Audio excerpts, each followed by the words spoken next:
Welcome back, listeners, to BizBlend, where we talk about what it really takes to build businesses that don't just grow, but they grow with intention. I'm Sana, as always, here, and today I'm bringing a topic, a conversation for all of you, which I think we, a lot of us, we struggle with. How do you build genuine people first relationships in industries that are fundamentally driven by transactions? It's a legit question, listeners. Now, for example, real estates, then sales, then recruiting, these are fields which are heavily transactional driven.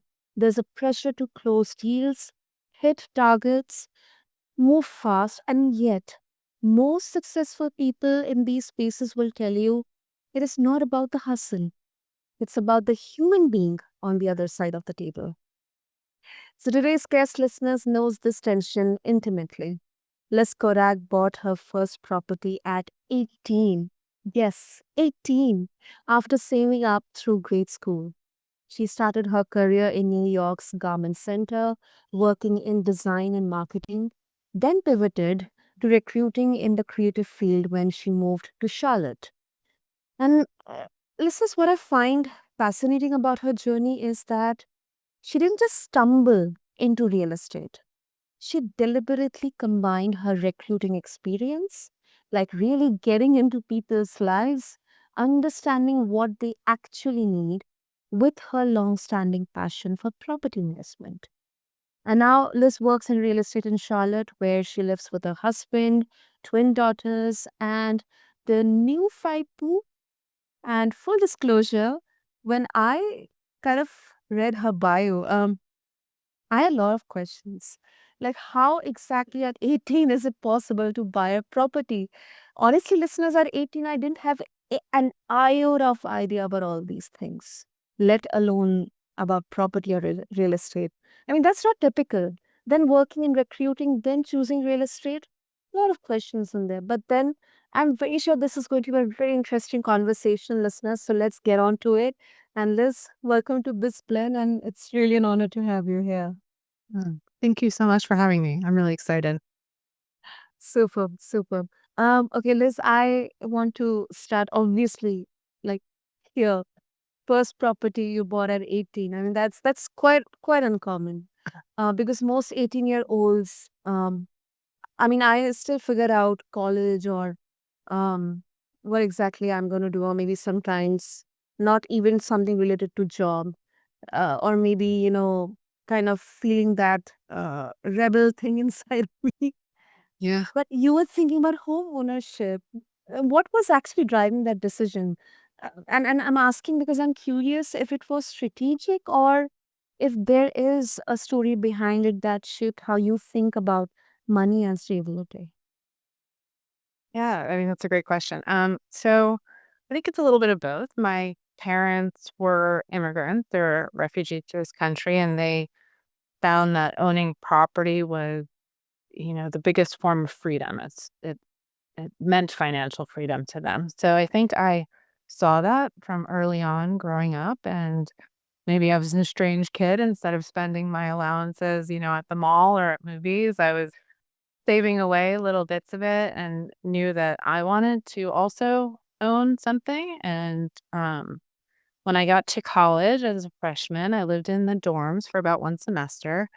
And then I said, I bet I could buy a property and have a roommate, and that roommate would pay me rent and that would pay my mortgage. So I did have, some help in terms of advice from my father, and that's what I did. I ended up buying my first property. I had a roommate.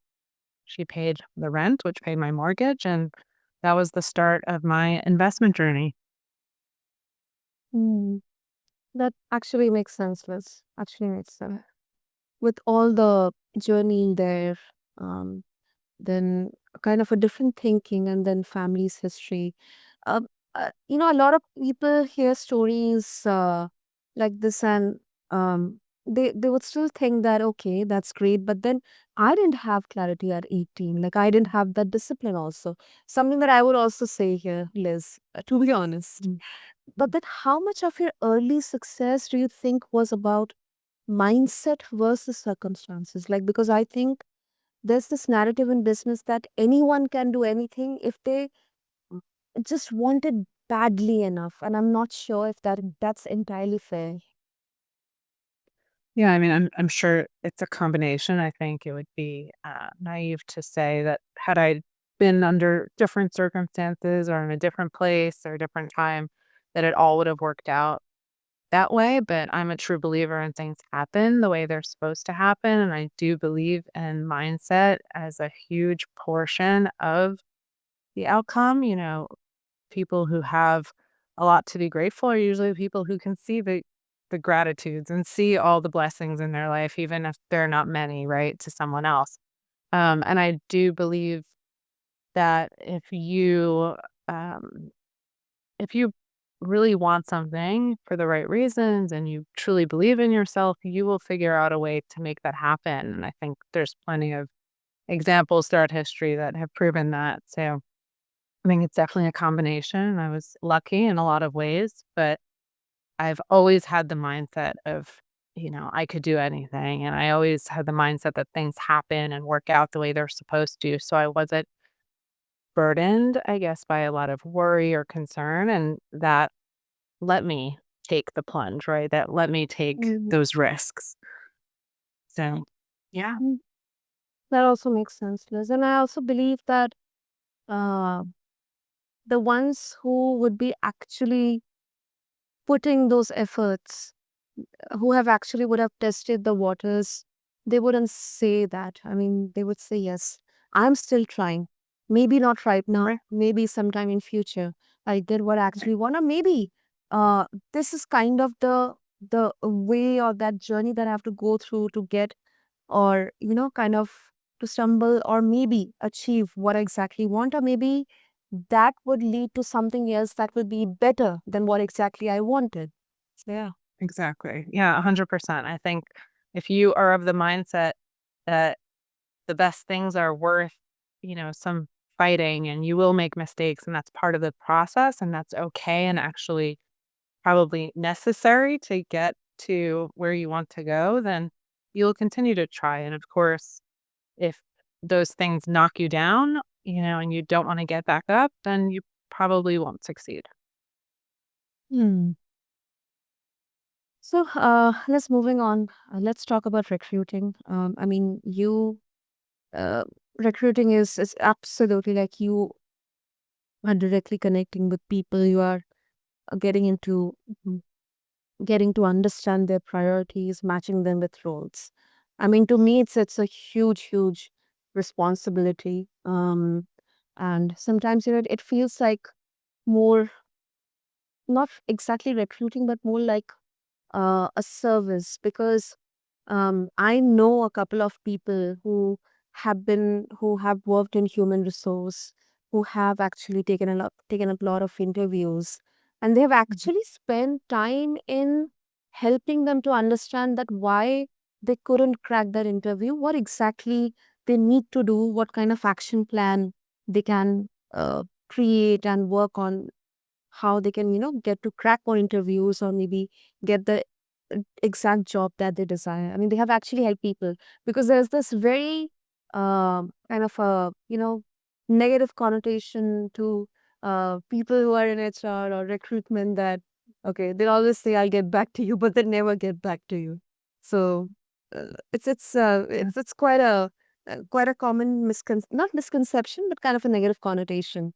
But sure. again, it's a deeply personal work. So, what did that teach you about what people actually want when they are making a major decision? Whether it's a job or a house, and how did that change the way you approach sales? Yeah, 100%. So I think that um, you really have to detach yourself a little bit from the outcome that you're looking for and really get down to what it is that that person is going through. And it's often a life transition of some kind, right? And what's driving that, and really trying to understand their pain points, where they're coming from, the stress that they're under. And a lot of times they aren't themselves clear on what they're looking for or why. And I think the more you can ask questions and really understand what's driving the decisions, what's needed in that person's life, what are they missing? Are they having challenges because their resume isn't, the way you would expect it to be? Or are they having issues in the interviewing process? Are they really looking for health insurance because something in their family is happening? You really have to understand what's driving it. And then you really act more as a coach if you're successful at it in being able to coach them through the process so they can be successful and find a position that fulfills what they're looking for. And then you're successful as well, right? Because you can match them to the right employer, the right position. So I think that that goes for everything, but trust kind of compounds the same way money does, like quietly over time. And you really need to build that trust with someone. And you do that through conversation, genuine questions, um, and really learning about and listening to what it is they're looking for. So, Absolutely. yeah, And then it really highlighted the word trust in here because once again, it also is kind of an essential um, building, essential, a very foundational element of, all the discussions or transactions that happen in real estate as well. I mean, you are dealing with people here. Uh, 100%. and it's such an important element of the relationship building. I mean, just before this episode, I was having another conversation, like how, relationship driven sales is better than, putting up ads. It was kind of a very Right. refreshing, discussion because yeah, ads, marketing, they have been timelessly very effective way to spread your word. But then more than the machines or the platforms or internet, I think that human to human connection, it will stand test of the time, whether it's AI or any other new technology that kind of disrupts.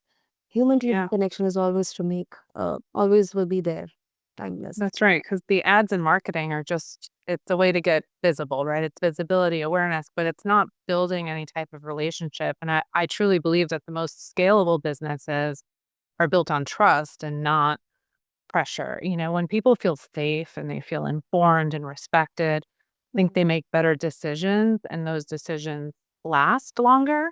And then they give referrals. And, yes, it's a transaction, but people don't wake up saying, like, oh my gosh, I'm so excited to be in this transaction. They're waking up actually in the middle of a life transition, whether it's a move, a divorce, a promotion, a new baby, a financial reset. And my job or anyone's job is really not to push the deal, but it's to help them think clearly when all those emotions and pressure is high. You want to be the calm and you want to be the educator and a source of clarity and information, not an additional pressure point. Because you never know if that transition is a happy one or, not so happy. That's true. That's true. And this another kind of thought that comes to my mind is the transitions. Like transitions can be sometimes very very challenging, even before getting on to act on those transitions. It's very natural that we'll have fear of changes, and you have actually navigated some very significant transitions like New York to Charlotte, design and marketing, then to recruiting, then to real estate, and then becoming a mother of twins, which is a whole other level of life change. I mean, I am getting a bit overwhelmed and kind of imagining everything. uh, but then yes, in my career also, like I've worked across different industries, different businesses, whether it's startups or enterprise. But then having to manage your career and then also your family, I think it's a Definitely. It's quite challenging, but then there's also a kind of fulfillment and a sense of belonging. And I think there are parallels also between both the worlds and here. So when you're in the middle of one of those major shifts, how do you actually make decisions? Like, what's your fundamental way to look at all these transitions? In my personal life, you mean? Um, uh, Both maybe both. For both. Uh huh. Yeah, I think, for me personally, a lot of it is really being able to get into a calm space, and I think I try to do that for my clients as well. You know, their biggest decisions are usually happening when you're already overwhelmed and your system is overwhelmed, right? Whether it's emotional, personal, financial, whatever it is. So I think anytime if I'm going through a major life change or I'm working with a family that's navigating a major life change, I am very aware that there's that emotional dysregulation. And I think what I try to do is really slow the room down. I try to speak less and try to think about what the options are very clearly, remind myself or them, whoever I'm dealing with, that they aren't trapped. There's no like, this is it and you're stuck with this forever. Here are options. Let's calm down. Let's think about what the true feeling is, what's going to happen if we do step A or step B, and try to get some clarity around it. So I feel like people borrow your nervous system before they borrow your advice. So it's really important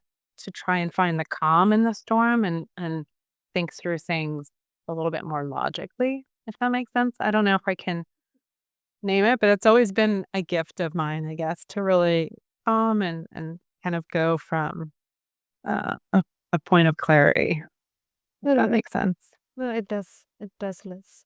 Um, I think clarity is something that we all we are seeking, but sometimes sometimes I really feel like, just sleep on it and then we'll see Yeah. about it later. Yeah, I truly believe, sometimes you really have to listen to your gut, but Yeah. in order to be able to listen to your gut, you need to get rid of kind of that outside noise, the stuff that's causing the pressure, and some people are better at that and some aren't. So sometimes you have to help people through the process. But again, I don't feel like there's a decision. I mean, I guess there's some decisions you can make that are like a dead end, but hopefully you're making a decision and you can pivot or change, like things will Mhm. work out the way they're meant to if you're honest with yourself. That's right. Yeah. That's right. And I think sometimes we have to trust our intuition or trust our gut. But then also, Liz, because right now we are seeing so much of volatility. Um, Mhm. how do we how do we differentiate between intuition and maybe something that is coming from fear or comfort? Let's not take that Mm. risk. Let me stay within this only. I do not want any change to happen right now. Yeah. Yeah. I think a lot of people feel that way, right? It's comfortable. And I I just think, and I mean, I struggle with that too sometimes. I think Mhm. everyone does, right? But I think if you're looking for something different, it depends on what your goals are. But if you're looking for something different and you have big goals, or you have a goal to be somewhere you aren't currently or be someone you aren't currently, then that's not going to happen if you continue to do things the same way you've been doing them. So I, it's hard, I think, sometimes to differentiate between your own voice, especially when you have family and other obligations and, the external uh, pressures.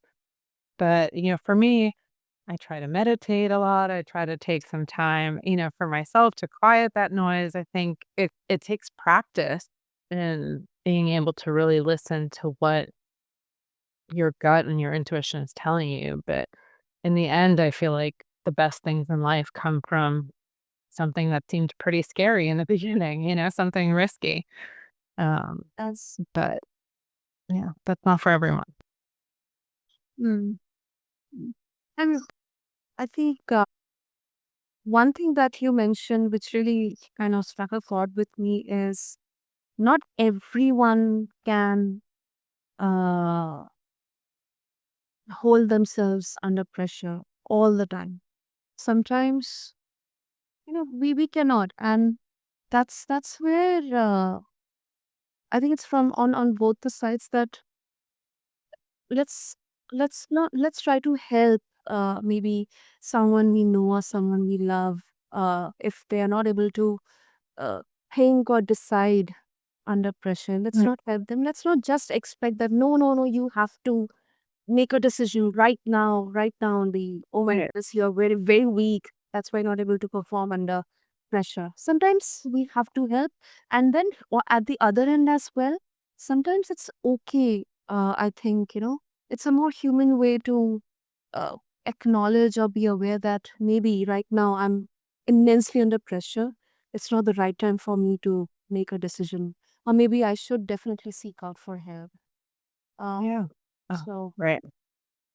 I think, yeah, I heard somewhere once, like pressure gets compliance. Like if you're under pressure, you're just going to be compliant in whatever the decision is. So the goal is to somehow get out of that. And whether it's with someone you trust or hiring, a coach or whatever you're going through in that moment. But I think, yeah, you don't want to make decisions in that emotional space of just being under pressure. And I think, that's my goal is what, in recruiting and now in real estate. Yes, we're looking for a house, but I don't want you making a decision to buy a house under pressure because that's not necessarily the best decision for you and your family. So usually if you can take that pressure off, then the person can get clarity. And I think that I believe that to be my job, to help them get to that point where they can feel clear in what they're looking for and be able to make a decision that genuinely feels good. hmm. And before we conclude, do you ever feel this dilemma?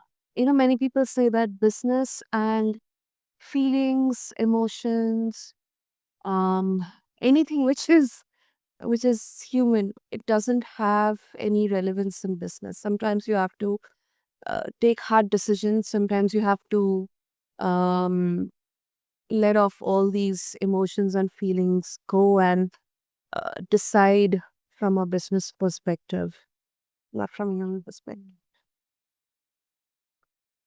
A good question. I think, I guess there's two sides to it. I think you 100% need emotion and empathy in business to do business well because as you said at the beginning of this, yes, these are transactions, but we're human beings and um I think trust is at the root of everything in business if you want it to be sustainable. So I don't believe you can build that without having emotion and having some personality. But at the same time, I think you do have to, like, me as a professional, I might feel, a certain house is ugly, or I might not like how someone treated someone. But sometimes I have to put my feeling aside towards that because my job is to do what's best for my client, and I represent them. So I think there's both. I think I do see sometimes people take things very personally and they let that muddy their decision making, for their clients a little bit or it gets confused. So I think as long as you're aware and you are being genuine and you are making sure that you are a calm, confident, service provider to your client and you're not putting your emotions first, it's their emotions, then, I think you're okay. But I can't imagine doing it without emotion, and we're just robots. Very well. Amen. I don't know about other listeners, but this is something that I have um right from the beginning of my career as well. Kind of uh, stayed with this. I mean, that has been one of my way of approaching everything. Not that, Yeah. everything has to be emotional, but at least respecting someone else's emotions and their uh, thoughts and their opinions as well. And 100%. especially when you are in a world which is transactional heavy, whether it's sales or real estate or it's very much frontline. I think emotions, they are very important. Once again, trust, yes. Both of these are so much directly connected to each other. Yeah. For sure. Super. This was a very once again a very refreshing discussion. And I'm very sure our listeners will have lots to share with you. Maybe they have some conflicting thoughts, or maybe they would like to share their own experiences as well, and they would also like to seek more wisdom from you, explore more about the work that you do. So, how they can reach out to you. Yeah, sure. I'm on Instagram at my handle is at Liz Takes It Home, or they can always email me at Khodak, Khodak, at helenadamsrealty.com. And my website's kodakhomes.com. That's Kodak with an H. Super, super. So, listeners, there you go. I'll have all the links mentioned in the show notes. And so just refer to them, find them attached along with this episode on your favorite podcast platform. And listeners, I think this is very much safe to say that Liz has made some unconventional choices from a really young age. We discussed about buying property at 18, shifting careers multiple times, choosing a business model that prioritizes relationships over rapid scaling. And I think none of that happened by accident. It required clarity about her values, willingness to be patient, and probably some uncomfortable moments where Liz had to trust that her approach would pay off even when it looked different from what everyone else was doing or maybe was saying. So, Liz, thank you so much. I really appreciate your willingness to, sit with some of the harder questions. It's really good. Thank you so much for having me. I really enjoyed it. And thank you to all our listeners for tuning into this episode of BizBlend. And if today's conversation connected with you or maybe challenged you, I want you to ask yourself, what am I optimizing for? Am I building something that requires me to show up as someone I am not? Or am I creating space for my actual values to drive my decisions? Because that answer will tell you a lot about whether you are on the right path or not. Until then, this is your host Sana, and you have been listening to BizBlend. Stay tuned, and I'll be back with another interesting conversation. Thank you.